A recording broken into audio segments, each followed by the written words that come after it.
ভোপালে এসে আমরা হোটেলে চেক ইন করে ফ্রেশ হয়ে নিয়ে বেরোলাম।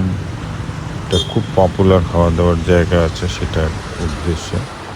তো দেখতে পাচ্ছ এটা আমাদের হোটেল অ্যান্ড আমরা এগোচ্ছি, বেরিয়ে যাচ্ছিলাম ভোপাল ভ্রমণে।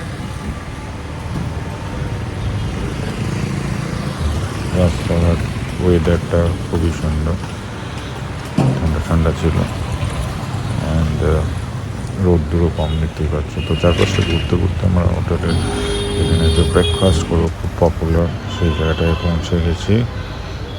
দেখতেই পাচ্ছ এটাই হচ্ছে সেই পপুলার খাবারের জায়গা যেখানেতে সুন্দর সুন্দর প্রচুর ডিশেস অ্যাভেলেবেল থাকে এবং সবাই খুব পছন্দ করে। তো আমরা যাচ্ছি অর্ডার দেখতে কী আছে, ফুড আইটেমস দেখে আর কি অর্ডার